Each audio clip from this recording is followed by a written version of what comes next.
Então, agora que a gente entendeu aqui como se dá o processo de interferência e como é montado um experimento do tipo de fenda dupla de Young, a gente vai descrever matematicamente qual que é o comportamento de um campo elétrico quando tem essa onda monocromática, plana, coerente, chegando em uma das fendas e gerando essa onda que se espalha de forma esférica para a região onde ela vai se sobrepor, onde você vai ter a superposição das duas ondas e a manifestação da interferência lá no último anteparo, certo?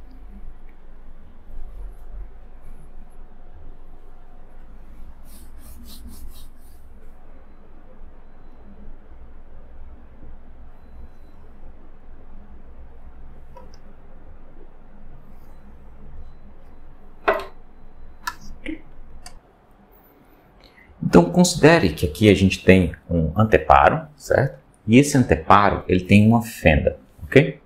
Então, esse anteparo aqui, ele vai bloquear, na verdade, todo esse plano, nessa inclinação aqui, nesse plano, que depois eu vou colocar o sistema de coordenadas, e eu tenho apenas uma fenda aqui.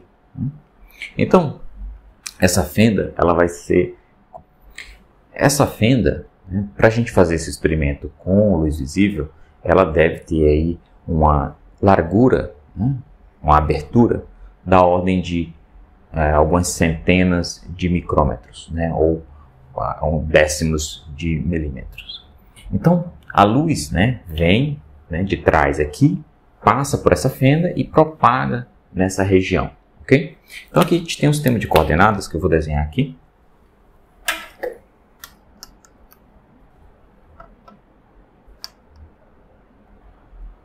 Muito bem, então a gente sabe que a luz, depois que ela passa por essa fenda, ela vai se propagar, obedecendo o princípio de Huygens. Mas a gente sabe também que, como ela é uma onda eletromagnética, ela vai obedecer a equação de ondas que vem da equação de Maxwell. Então a gente pode escrever, sem problema nenhum, que lambda2 de R e T vai ser igual a 1 sobre C2 D2 dt2 de RT. Ou seja, isso aqui a gente simplesmente está dizendo que a luz que passa pela fenda continua obedecendo às equações de Maxwell, e como a gente está no espaço livre, essa equação aqui surge exatamente daquela análise que a gente fez nos capítulos anteriores. Aqui, o meu vetor R é uma posição em qualquer ponto aqui do lado, desse lado aqui do meu anteparo. Então, a gente sabe que R ele é um vetor que vai depender da distância do módulo de R, e se eu estiver analisando isso em coordenadas esféricas, ele também vai depender do θ e do φ. Então, a gente pode expressar esse operador em coordenadas esféricas. Eu não vou escrever ele aqui para não ocupar espaço aqui de escrita na tela. Mas está aqui uma imagem com a expressão completa desse operador em coordenadas esféricas. Acontece o seguinte, que a gente vai analisar esse problema simplesmente no plano. Acontece que a gente só quer analisar esse problema no plano x, y. Por quê? Porque se a minha fenda for grande o suficiente nessa direção, se ela for muito comprida em relação à largura, e isso sempre é o caso quando a gente vai fazer experimento de fenda dupla, eu tenho uma simetria aqui em Z que me permite analisar apenas o plano XY. Então é isso que a gente vai fazer. Então, se eu analisar apenas o plano XY, e eu imagino que a minha onda é esférica, eu posso imaginar que essa onda vai se espalhar de uma forma parecida com essa. Se isso é verdade, se eu posso assumir isso, então eu posso desprezar as dependências em θ e φ. Porque em θ, eu não vou ter dependência, porque eu tenho essa simetria em Z, então se eu subir ou descer o meu vetor R, eu não vou ter diferença nenhuma. E em φ, como eu tenho essa simetria aqui, que ela é uma simetria circular em torno desse ponto, eu posso olhar em qualquer direção do ângulo φ e eu vou ter o mesmo resultado. A única coisa que se espera é que eu tenha uma dependência em R. De fato, o meu campo vai depender à medida que eu me distancio da fenda. Isso aí a gente vai considerar. Então, se eu fizer com que esse campo elétrico seja um campo elétrico que dependa apenas do módulo de R, nesse operador aqui eu posso desprezar os dois últimos termos. Eu vou ficar apenas com um termo onde eu tenho derivadas em R. Termos que têm derivada em φ e em θ, eles vão desaparecer porque eu não tenho essa dependência. Então, dessa forma, essa equação aqui, que teria, né, 3 termos desse lado e um termo do outro lado, ele vai ter apenas um termo desse lado, que é o termo que tem a derivada em R, e um termo do outro lado que tem a derivada em t. Então, eu posso agora escrever, né, puxando o termo que tem a derivada em R para cá, eu tenho que esse lado aqui da equação vai ser 1 sobre R2 DDR, R2 DDR de RT igual a 1 sobre C2 D2 DT2 de R e T. Perceba que aqui eu ainda estou usando a forma vetorial tanto no campo quanto na posição. Mas eu não preciso fazer isso daqui para frente. Por quê? Porque se eu assumir que de alguma forma a minha luz polarizada ela chega aqui na direção Z, certo? E isso é algo que eu posso, do ponto de vista experimental, também controlar, mas aqui do nosso ponto de vista de análise, para simplicidade mesmo, eu vou assumir que a minha polarização é só na direção Z. Portanto, né, eu posso assumir que esse campo elétrico de R e T vai se tornar um campo que só depende de E como amplitude, né? Que ele só existe na direção Z e que o meu R, como ele não precisa mais ser tratado como um vetor, porque a direção agora pouco importa, só me importa a distância, eu posso dizer que é um módulo, né, de R e T. Ou seja, eu substituo, né, essa equação, que é uma equação vetorial, por uma equação escalar. Porque eu não preciso mais, eu sei que meu campo vai estar na direção Z. O outro argumento para você chegar a essa mesma conclusão é observar que se você analisar o campo elétrico um pouquinho acima e um pouquinho abaixo, a simetria do problema vai fazer com que as componentes que não são em Z do campo elétrico vão se cancelar, certo? A gente não precisa chegar lá, basta a gente assumir isso, assumindo que a polarização da luz que está chegando aqui, ela já é definida na direção Z. Então essa equação aqui de cima, ela pode ser reescrita, né, simplesmente deixando de lado, né, essa nossa noção vetorial aqui, e para simplificar mais ainda a escrita, eu vou deixar de mencionar a dependência em RT. Então, eu posso escrever o quê? Né? Eu posso escrever aqui 1 sobre R2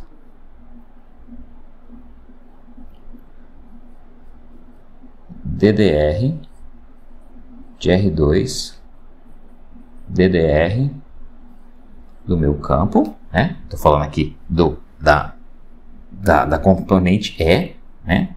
Eu estou falando aqui desse E é igual, né, a 1 sobre C2 D2 DT2 de E. Bom, e se eu conseguir resolver esse problema aqui, né, eu consigo resolver o problema da interferência. Porque se eu tiver esse E, eu tenho meu campo elétrico em qualquer posição do espaço no plano x, y, e aí eu posso fazer isso para duas fendas. Tendo esse resultado para duas fendas, eu posso fazer a superposição desses dois numa posição mais à frente, e aí ver qual é o resultado do procedimento de interferência, né, lá no meu anteparo, ok?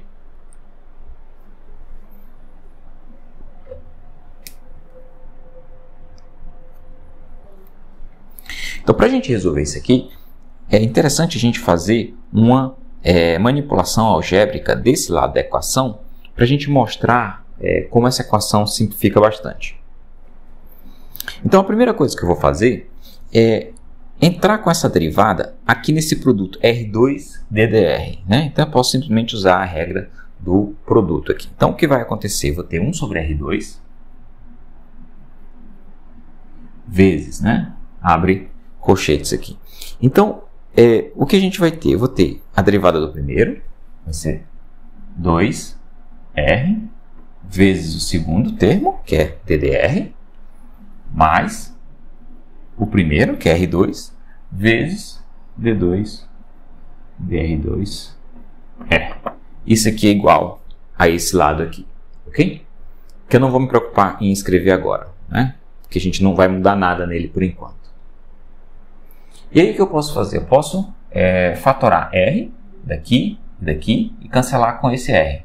Então eu vou ter 1 sobre R, 2 DDR mais R, D2, DR2 aplicado em R.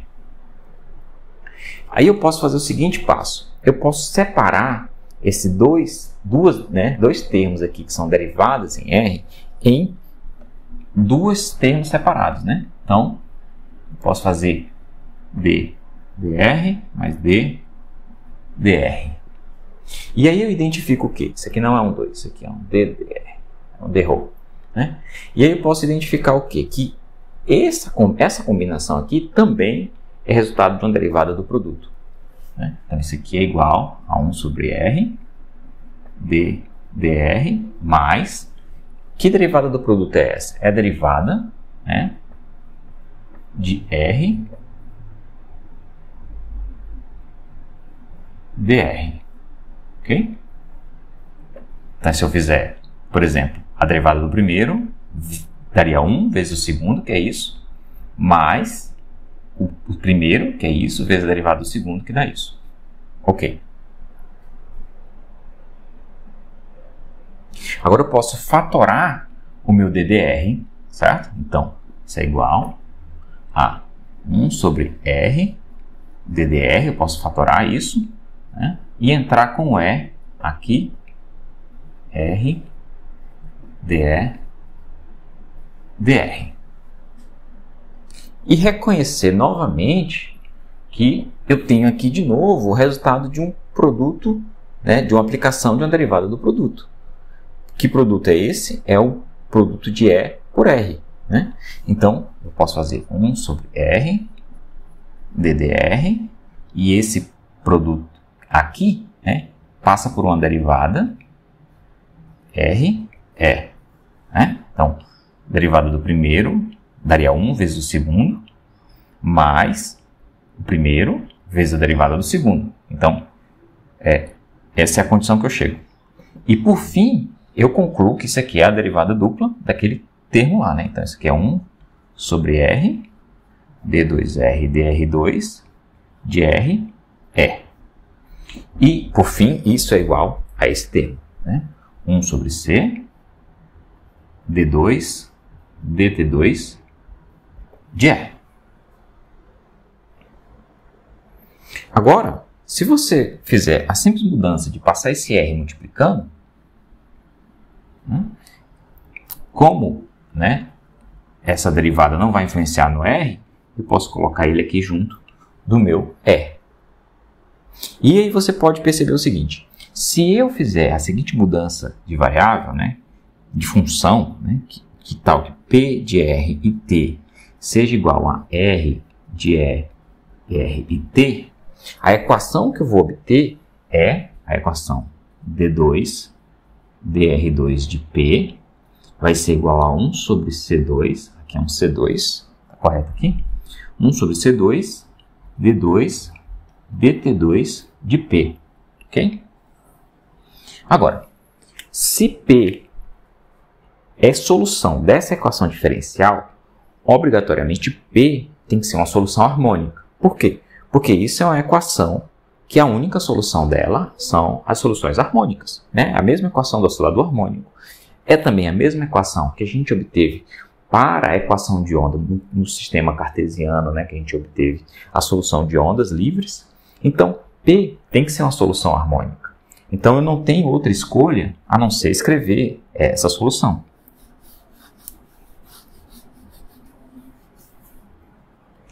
Ou seja, P de R e T tem que ser uma solução que tem uma amplitude e depende de uma exponencial complexa, né? E do tipo KR menos ômega t mais uma fase φ. Não confundir aqui esse φ, né, que aqui é uma fase, com o φ das minhas coordenadas esféricas. Não tem nada a ver um com a outra, certo?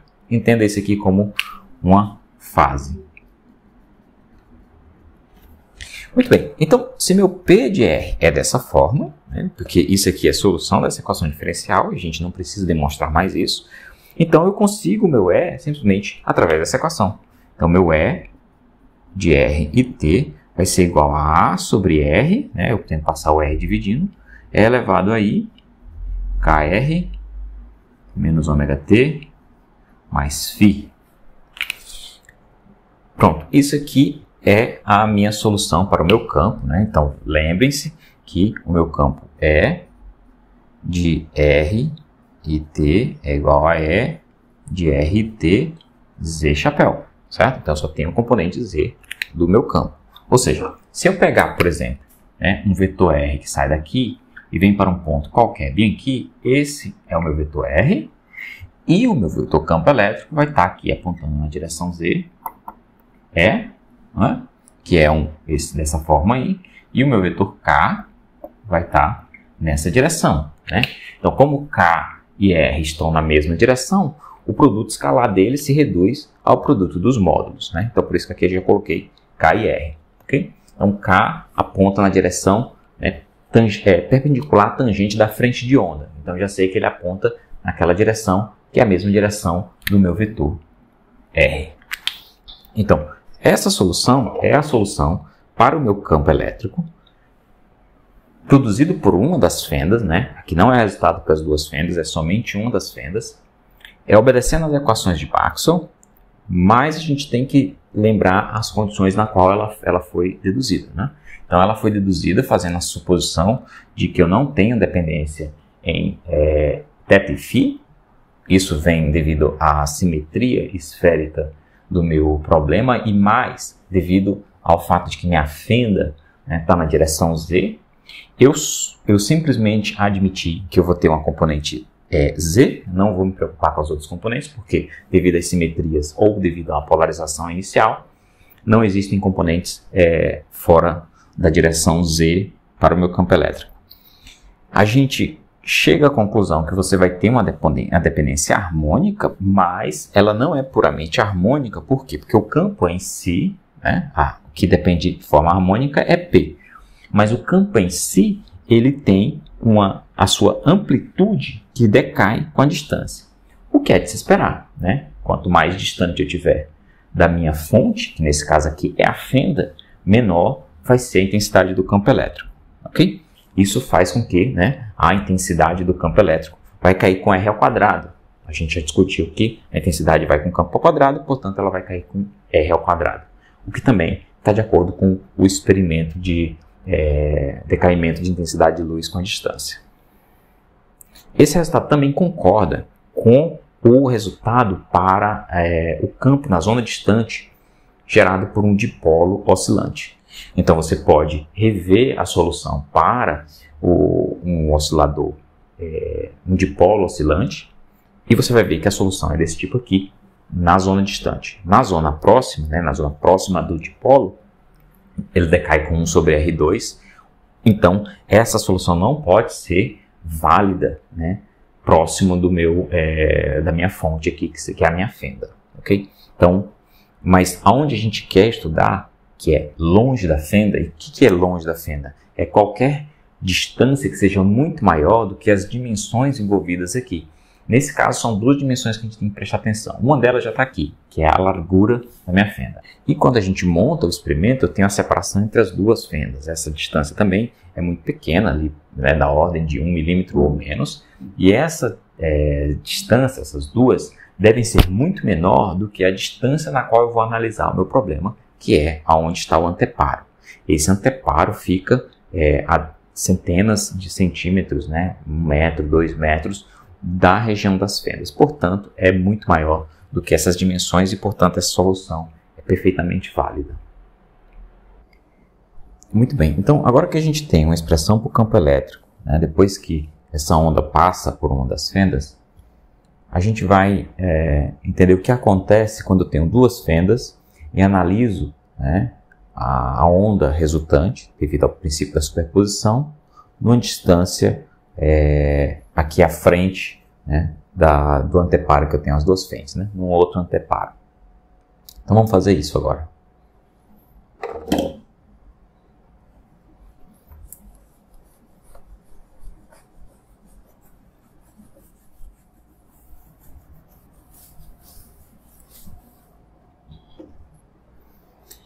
Então vamos fazer aqui um esboço, um diagrama, né, do nosso problema de fenda dupla. Então vamos começar desenhando aqui o nosso anteparo com duas fendas. Então está aqui o anteparo é perpendicular ao plano do quadro. Nós temos as duas fendas, né, que essas fendas elas são fendas lineares aqui saindo do quadro, ok? E nós temos a fenda S1 aqui embaixo. E nós temos a fenda S2 lá em cima. Essas fendas elas estão separadas por uma distância D, né? D minúsculo. E elas são posicionadas tais que elas estão simetricamente distanciadas da origem O. E essa origem O, ela marca onde nosso eixo de simetria vai passar, que é essa linha tracejada na horizontal. Agora a gente precisa colocar o nosso outro anteparo. Então o outro anteparo vai ficar do lado de lá. E, né, onde o nosso eixo de simetria encontra com o anteparo, a gente tem uma outra origem O'. Esses dois anteparos, o anteparo da fenda e o anteparo das fendas e o anteparo, né, oposto, estão separados por uma distância D maiúsculo aqui. Uma das considerações que a gente vai fazer é que o nosso D é muito maior do que Dzinho, certo? Então, essa é uma das condições que a gente vai utilizar para resolver o nosso problema.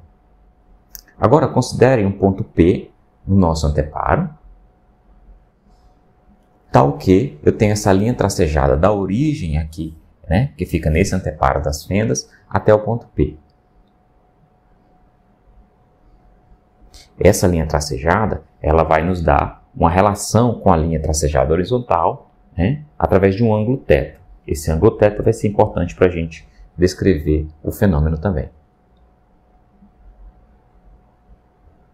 Então, se ponto P coincidir com a origem O', então θ é igual a zero. Se o ponto P subir demais, tender a infinito em termos de altura, a gente vai ter θ igual a 90. Mas a gente só vai ter interesse em analisar um ponto P tal que θ seja um valor pequeno. Agora considere, né, que eu tenho dois raios saindo, um de cada fenda, chegando ao ponto P. Primeiro eu tenho R1, então o caminho que ele vai fazer daqui da fenda S1 até P. E eu tenho R2, que ele vai sair daqui da fenda S2 até P.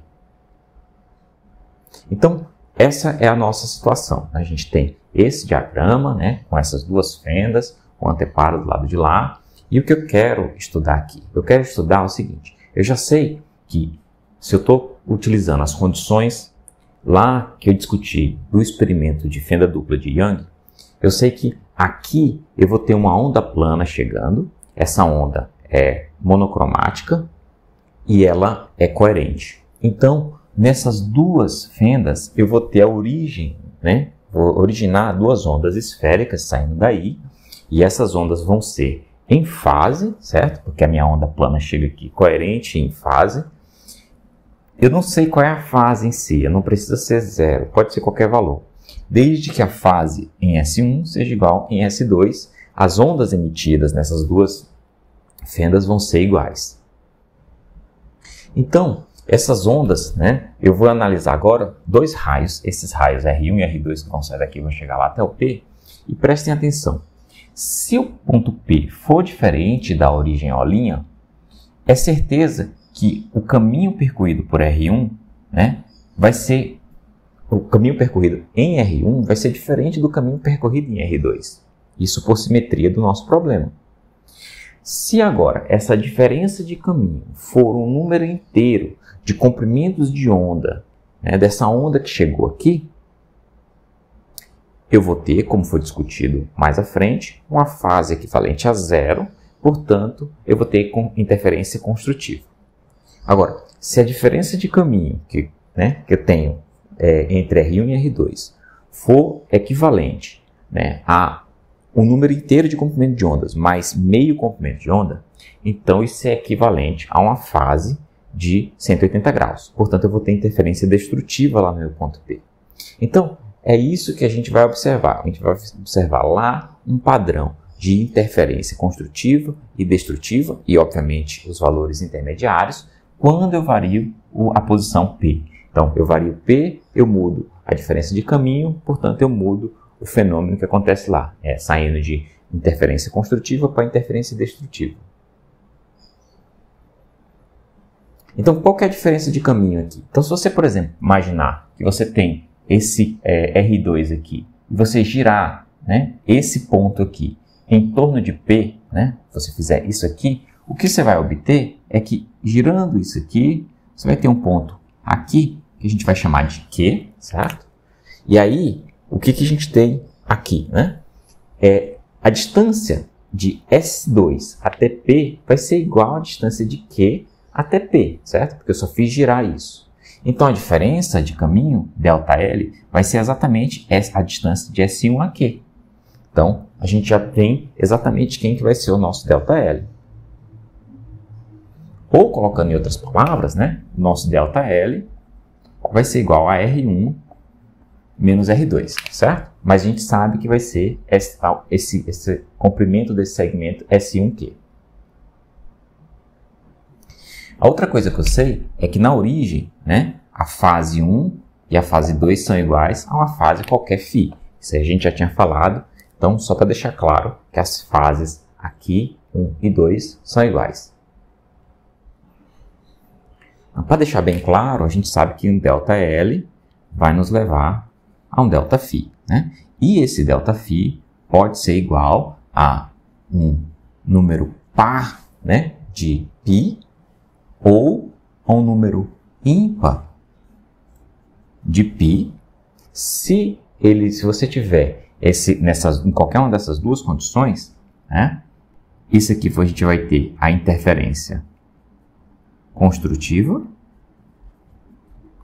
e se a gente tiver nessa situação, nós vamos ter interferência destrutiva, ok? Aqui, lembrando que N é inteiro. Okay? Quando o meu ΔΦ não for nenhum desses dois, é porque eu estou numa situação intermediária. Mas isso aqui são as situações que nos interessam por enquanto. A gente acabou de demonstrar que uma onda que sai de uma fenda dessas aqui, ela vai ter um formato que é do tipo A sobre R vezes E elevado a I, KR menos ômega-T mais φ, que é a solução harmônica com a amplitude que decai com R. Agora, a gente vai considerar que as distâncias, R1 e R2, são diferentes e a gente vai combinar tudo isso numa equação só. Então, é exatamente o princípio da superposição em P.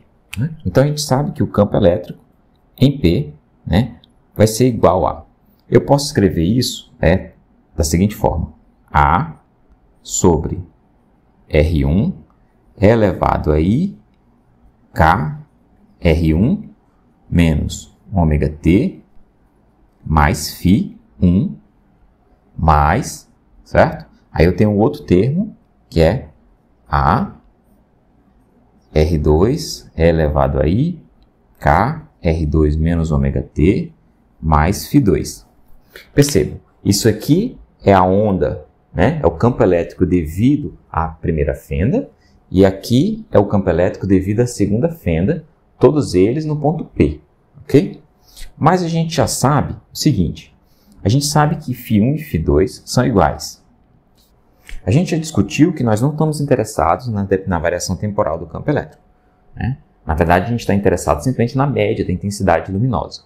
Então, essa média da intensidade luminosa, a gente pode simplesmente ignorar essa dependência temporal por enquanto, porque a gente sabe que essa dependência temporal, quando eu fizer a média, ela vai simplesmente se tornar um valor meio, porque eu vou usar o quadrado do campo elétrico lá na frente. Então, o que eu posso fazer para remediar isso e deixar essa equação mais simples é fazer o seguinte, fazer o A se transformar em A elevado a I, né, menos I, aí eu coloco ômega T menos Φ. Né? Se o meu A representar agora esse A vezes esse termo aqui, né, a minha equação se simplifica. E eu não perco informação nenhuma. Então, por que eu posso fazer isso? Primeiro, porque o φ dos dois são iguais, então eu posso simplesmente colocar ele dentro de uma constante, que vai ser fatorada dos dois lados. E a parte temporal, eu também não preciso me preocupar com ela, porque a gente já vai ter essa contabilidade temporal dentro da média do campo elétrico ao quadrado, que vai ser colocado lá naquela intensidade luminosa. Então, eu posso reescrever esse campo elétrico usando essa substituição aqui, né? Então, o campo elétrico no ponto P, vai ser igual a eu posso fatorar, A fatorado, e aí eu vou ter quem? Eu vou ter simplesmente E elevado a I, K, R1, dividido por R1, mais E elevado a I, K, R2, dividido por R2, ok? Então, bem mais simples do que isso aqui. Agora, o que eu vou fazer? Vamos substituir, né, R2 por uma expressão que eu posso tirar daqui. Seria quem? R1 menos ΔL. Então, eu posso substituir R1 menos ΔL nesses dois lugares aqui, né, e continuar com a minha expressão para o campo elétrico no ponto P. Então, E vai ser igual a e aqui eu vou abrir um colchetes. Então, esse primeiro termo continua o mesmo, né? E elevado a I, K, R1 sobre R1, mais, aqui em cima, né, eu vou ter quem? Eu vou ter que R1 menos ΔL aqui no expoente, e aí eu já posso, né, separar esses dois termos. Eu tenho duas exponenciais. E elevado a I, K, R1, vezes E elevado a I menos I, né, K, ΔL. Tudo isso dividido por R1 menos ΔL. E aí eu posso fatorar esse termo inteiro aqui, com cuidado de que quando eu fatorar eu tenho que dividir aqui o ΔL por R1. Então, vai ser igual a vezes E elevado a I, K, R1, dividido por R1. Tudo isso vezes 1, que eu fatorei todo esse termo aqui, mais, aqui em cima resta esse termo, IK ΔL, e aqui embaixo resta o termo 1 menos ΔL sobre R1. Ok? Pronto. Agora, a gente chegou no máximo que eu posso ir sem fazer aproximações, né? A primeira aproximação que a gente vai fazer aqui é a seguinte. Se eu estou na situação onde D é muito maior do que a distância entre os dois anteparos é muito maior do que a distância entre as fendas, eu posso garantir que essa minha diferença de caminho que eu vou ter aqui, para ângulos pequenos, obviamente, ela é muito menor do que o próprio caminho. Então, se isso for verdade, nessa situação aqui, o valor de ΔL é muito menor do que o valor de R1, certo? Então, se isso for verdade, ΔL sobre R1 comparado com 1 é desprezível. E aí eu posso simplesmente dizer que isso aqui é igual a 1 mais esse valor aqui, ok? Então, eu posso reescrever, né? Como esse termo aqui não muda nada, E elevado a IK R1 sobre R1. E aí a gente vai ter que aqui igual a 1, eu vou ter 1 mais esse termo aqui. 1 mais E elevado a I, K, ΔL, certo? Com um negativo aqui. Muito bem, então essa é a nossa expressão para o campo elétrico, né? É uma aproximação. Aqui eu deveria escrever aproximado, mas eu não vou me preocupar com isso. É aproximado em P. Então, esse é o resultado do princípio da superposição aplicado, né, para essas duas ondas que saem daqui de S1 e S2 e chegam lá. Pronto. Agora, como eu falei, a gente está interessado na intensidade luminosa. Então, a gente vai calcular, né, o valor médio do vetor de point naquele ponto usando esse campo elétrico.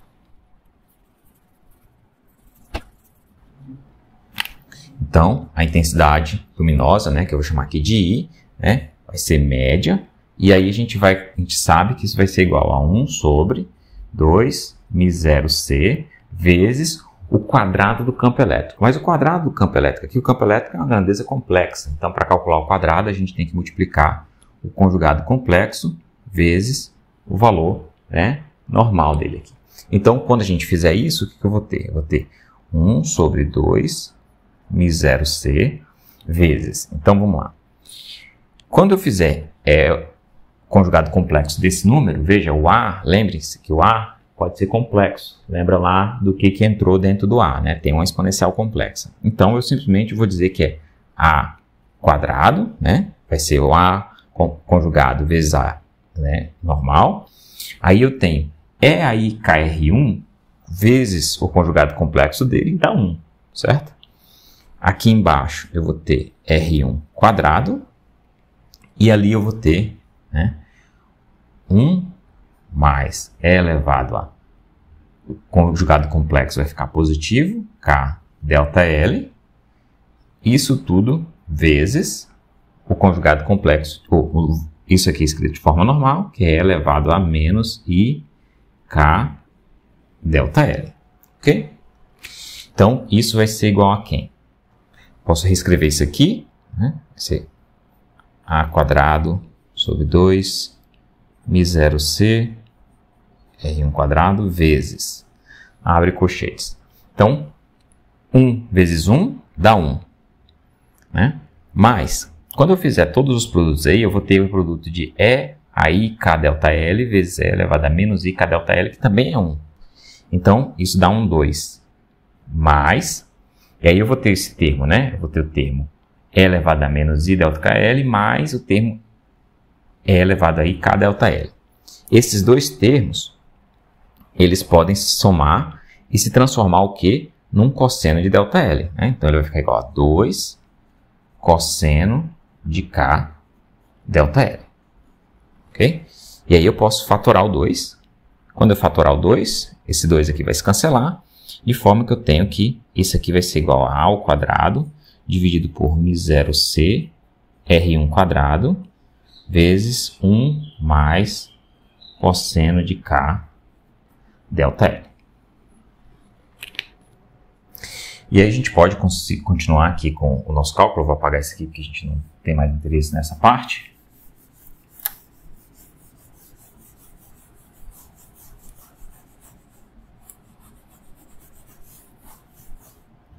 A partir daqui eu concluo que meu IM vai ser igual a... Bom, 1 mais cosseno de K delta L, você pode fazer cosseno de K delta L como se fosse o cosseno do arco duplo da metade disso aqui. Quando você fizer isso, eu não vou fazer aqui para vocês, mas vocês vão chegar à conclusão de que isso aqui vai ser igual a 2 cosseno ao quadrado do arco metade aqui, né? Então, isso vai ser igual a quem? A 2 dividido por μ0c R1 quadrado vezes o cosseno ao quadrado de K delta L dividido por 2. Ok? Então, é bastante simples. Basta você, né, considerar que K delta L aqui é 2 vezes K delta L sobre 2. E aí você faz a álgebra do arco duplo e você chega nisso aqui. Então, percebam que a gente tem aqui, ó. A gente tem a intensidade da luz no ponto P, certo? Igual a uma grandeza, né, uma equação aí, que ela tem duas partes. Essa primeira parte aqui, né, que é um pré-fator, ele é um pré-fator que ele não é constante. Perceba que quando eu mudo o valor de θ, ou seja, eu mudo a posição P, eu estou mudando o ângulo θ. Automaticamente eu estou mudando o valor do módulo do vetor R1, que está aqui. Então, esse pré-fator ele não é algo constante. Então, ele é uma amplitude variável, certo?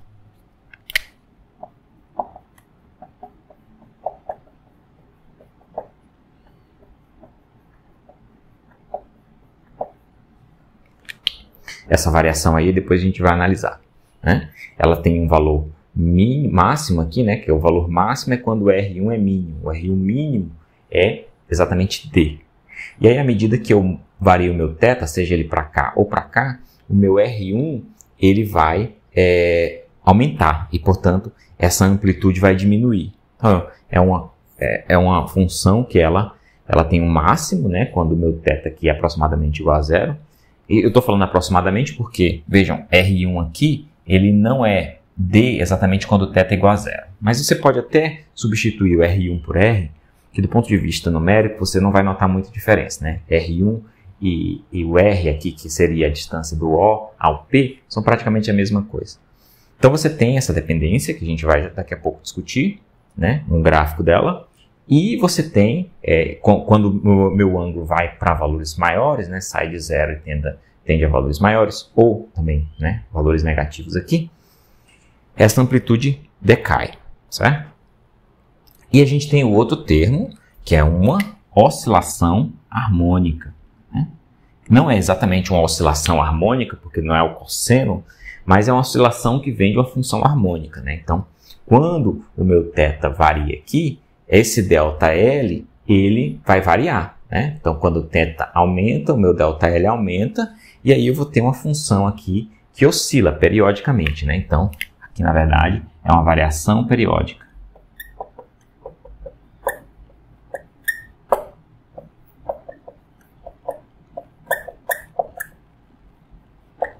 Essa variação periódica, ela é exatamente o que vai nos dar o nosso fenômeno de interferência, né? Ou o fenômeno visível de interferência, que são, né, as partes claras e as partes escuras que o Young viu no experimento dele.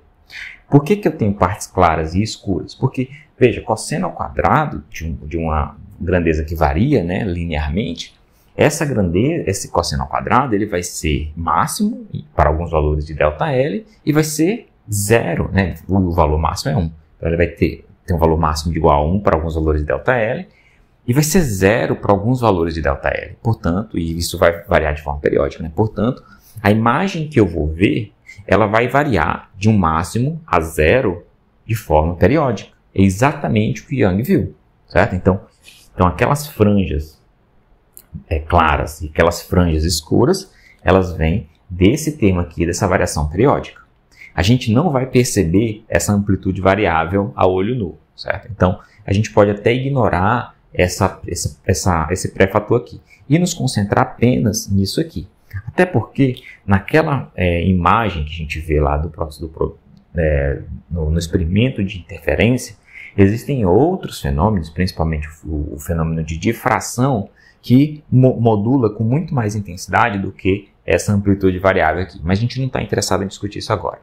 Então, estamos interessados apenas naquelas franjas claras e escuras que vêm exatamente daqui, né? Então, vamos fazer um gráfico dessa função aqui. Vamos olhar um gráfico dessa função da intensidade de luz, né, exatamente usando essa equação. Então, se você pode observar, aqui, né, eu tenho um gráfico onde essa linha cinza, né, ela é exatamente a função que vai com 1 sobre r ao quadrado. Essa função ela tem um valor máximo quando o meu ângulo θ é igual a zero, você pode ver aqui no gráfico cinza, e ela tende a zero quando eu vou para a região de ângulos, né, próximo de 90 graus. Mas isso não interessa para a gente, essa região para ângulos próximos de 90 graus, porque nós estamos interessados ali na região próxima ao eixo de simetria, né? Então, a gente está interessado aqui nessa região, então os gráficos que a gente quer analisar são para ângulos pequenos. Então, a gente pode dar um zoom, né, nessa região, né? Então, essa região aí a gente pode limitar, por exemplo, a de menos 3 a mais 3 graus, que é uma região angular bastante pequena comparado com todo. E aí você vê, né, que a nossa amplitude variável, que é o gráfico cinza, é praticamente constante nessa região, então ele pouco importa para a observação do fenômeno de interferência. E o gráfico vermelho, aí, é o gráfico que é o produto, né, da amplitude variável com a variação periódica. Então você pode ver aqui que você tem uma oscilação periódica que vai de mínimos a máximos, aí, centrada em torno do ângulo zero e, né, simetricamente distribuída em torno desse eixo de simetria, né? Então, esse é o gráfico dessa função e essa curva vermelha representa a intensidade de luz que a gente vê lá, né? Obviamente, lá tem outros fatores, como eu mencionei, que não estão representados aqui. Mas o básico está aqui, né? Agora, como é que a gente sabe que, de fato, né, essa representação aqui, algébrica, tem alguma coisa a ver, de fato, com a natureza física do fenômeno que a gente está observando lá? Então, a gente faz um vínculo, né, entre a teoria e o experimento. Como é que a gente vai fazer esse vínculo? Então, eu vou fazer um diagrama aqui, onde eu vou explicar com mais detalhes, né, o que está acontecendo ali em torno do zero e como a gente pode usar, né, essa equação e, por exemplo, uma régua simplesmente para determinar se elas são válidas.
Então, considere que o que a gente tem aqui é uma representação, né?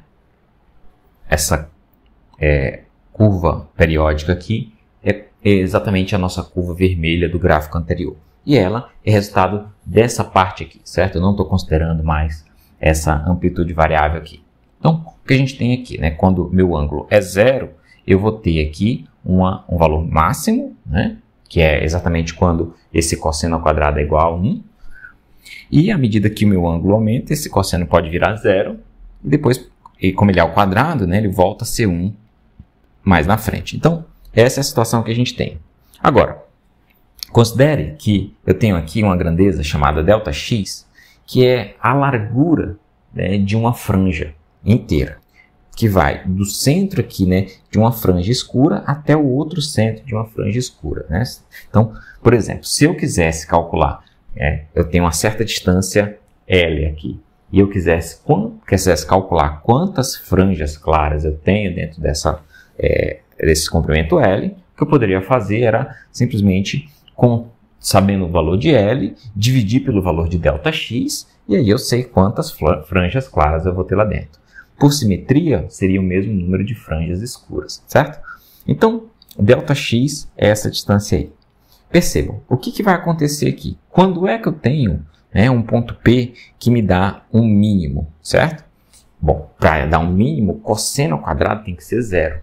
Então, como é que eu tenho cosseno ao quadrado igual a zero? Quando o meu argumento, né, K ΔL sobre 2, é, por exemplo, igual a mais ou menos π sobre 2. Né? Nesse caso aqui, como é o primeiro, é exatamente mais ou menos π sobre 2. Então, a gente pode dizer que P aqui acontece, né? Esse mínimo aqui acontece quando o meu K vezes ΔL sobre 2 é igual, por exemplo, a π sobre 2. Poderia ser menos, tanto faz. Agora, né? Quem que é ΔL? ΔL, como falei, é a distância aqui entre S1 e o Q. Né? A gente pode fazer uma aproximação de um triângulo retângulo aqui, ó, tá? Um triângulo retângulo. Nessa situação, esse ângulo aqui vai ser o ângulo θ. Portanto, eu posso dizer que ΔL aqui é o cateto oposto desse triângulo retângulo, sendo que a hipotenusa é D. Ora, nessa situação, eu posso escrever que o meu seno desse ângulo aqui, θ, vai ser o cateto oposto ΔL sobre D. Portanto, ΔL vai ser igual, né? É aproximado aqui, mas a gente vai dizer que é igual a quem? A D vezes o seno de θ, certo?